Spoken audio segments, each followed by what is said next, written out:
Hello.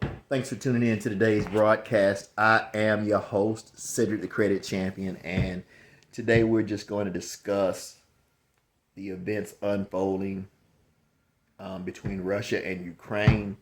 Before we go into today's broadcast, I want you to go ahead and subscribe to the channel, like the video, share the video with a friend.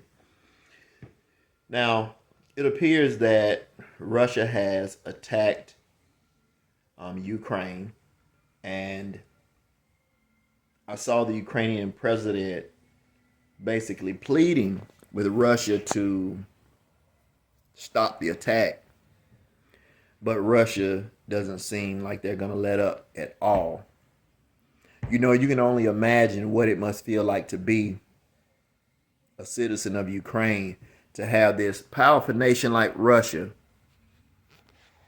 coming in, bombing buildings, killing civilians, and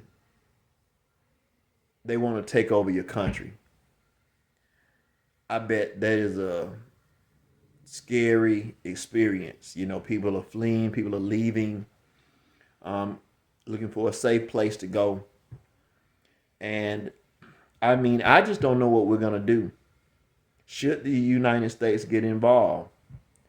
You have to understand that to get involved, it could potentially mean war on our grounds.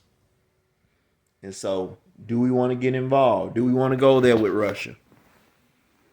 Well, if we have the power, if we have the missiles and the weaponry to do it, I would still wait. And it appears that's what President Biden is doing. Instead of going to war with them physically, what President Biden is choosing to do is to bring sanctions against Russia. Him and other allies like Japan and European nations and Canada and other nations, what they're doing is they're going to make it hard for Russia to do business. They're going to hurt Russia financially, right? Economically. Their supplies are going to dwindle. And so that is the strategy that President Biden is using. And I believe that's a wise strategy. You do not want to play your hand, so to speak. You don't want to go to war. You don't want to go to war. Now, there is no doubt in my mind that based on United States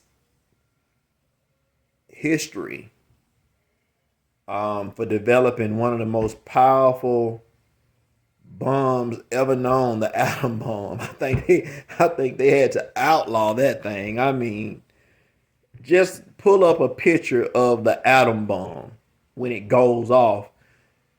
Look at the miles of destruction that it creates. I'm talking about, it is just an explosion. Men who witnessed it, they said it was like the light from the atom bomb was so bright, they said they could see the skeleton in their hands. That's how powerful that bomb was. And so there's no doubt, if the United States wanted to just annihilate Russia off the face of the earth, we could send a missile there right now while they're not expecting it. Multiple missiles, and just really destroy Russia. Destroy their military. Just really cripple them. But that's not what President Biden is choosing to do. He's going to be patient and just hurt them economically. Now, here's what you don't want to happen.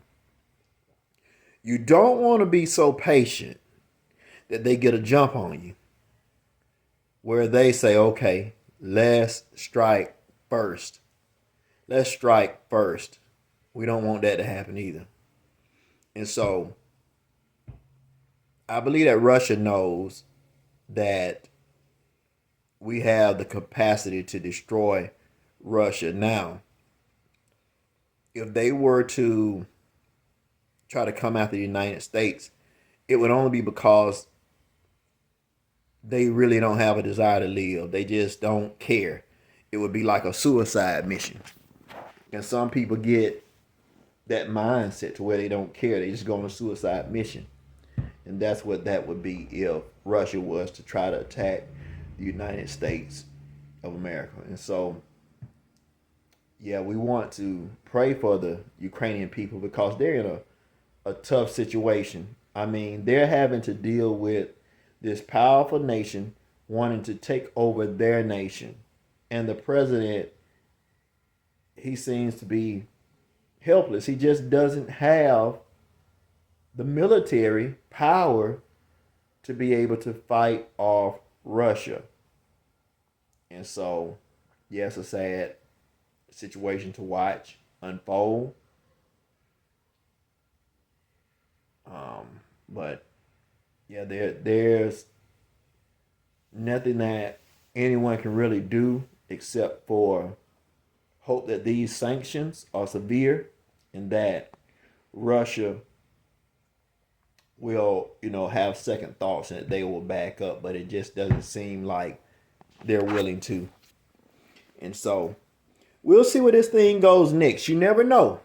You never know. It's a fluid situation. President Biden might change his mind. He might say, hey, let's use force. And in that case, life as we know it, it might very well change again. COVID changed life in the United States. Life has not gone back to how it was before COVID hit. And so we have to think about the consequences of going to war against a country like Russia. It could change our life, forever. And so I believe it's wise for the president to put off going to war with Russia and just try everything else that is possible. And war will be the last, the last thing that you want to do. All right. Well, listen. Thanks for tuning in to today's broadcast. I am your host, Cedric the Credit Champion. I'm going to do another video later on today, and I'm going to compare the Donovan Mitchell 3 shoe versus the PG5 shoe. So you don't want to miss that. The Donovan Mitchell 3 versus the PG5 shoe. All right? And so you don't want to miss that. As a matter of fact, let me give you a little sneak preview of the Donovan Mitchell. There they go. There it is. That's the Donovan Mitchell 3. And so, yeah, that's it. All right. And so we're going to review that shoe. So thanks for tuning in. Once again, I'm your host, Cedric the Credit Champion. Have a wonderful day. See you next time.